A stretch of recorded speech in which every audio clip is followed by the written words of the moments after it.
we are back with Patrick Smeraldo, the owner of Collaborative Children's Solutions in Jamestown, New York. We're talking about their big Labor Day festival coming up in a couple of weeks, but welcome to the Blue Couches. Thank you so much for having me. This is exciting. Thank you. Tell us a little bit about your Children's Solutions. Sure, yeah. It's a small nonprofit that we started in 21, my wife and my partner Jim McGrath and I.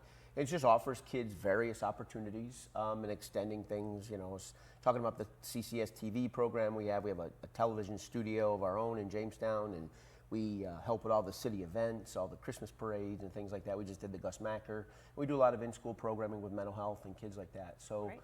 Just various things where we can find our niche to help kids. Yeah. And one of them, the Labor Day Festival. The Labor Day Festival, yeah. So CCS works with the city of Jamestown. We have a partnership with the city of Jamestown to host all the events. Turn the River Green at St. Patrick's Day, Christmas in July.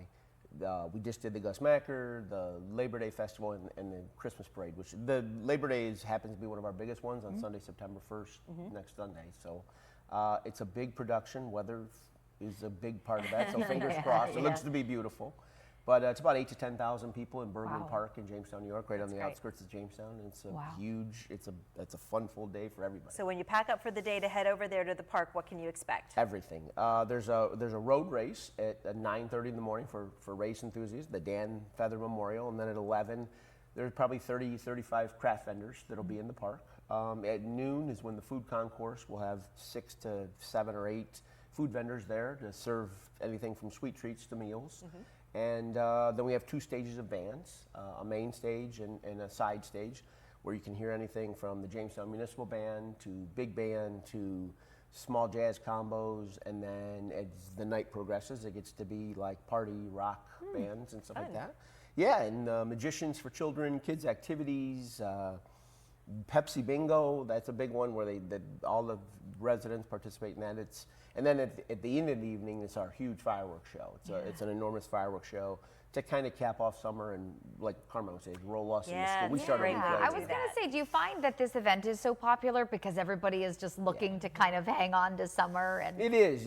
You know, the last week it was rainy earlier in the week. Now it looks to be beautiful here, and it's kind of like the double-edged sword. Like you're getting ready to go back to school, now it's getting nice again. But that's okay.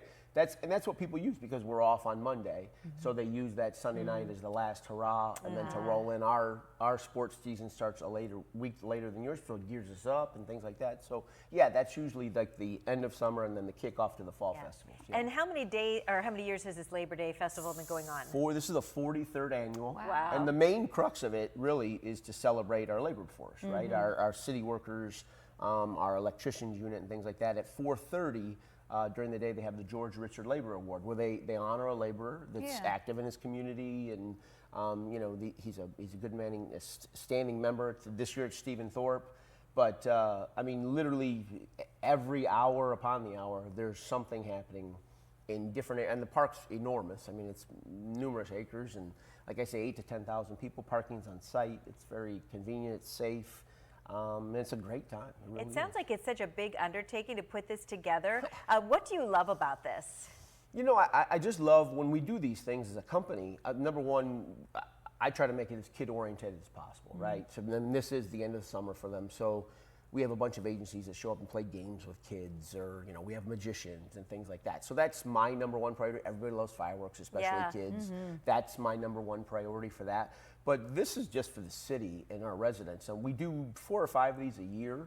They're spaced out. Like a couple years ago, we still did it. Like we turn a river green. We're one of only 8 cities in the country that do that. Like we turn the river green, and it's a big festival for the kids. And the leprechaun comes down and does his magic and all that. And our Christmas parade, the same thing. It's 10,000 people lining the middle of Jamestown on 3rd Street, and it's the biggest event of the year. I mean, these events are what bring us together as a community.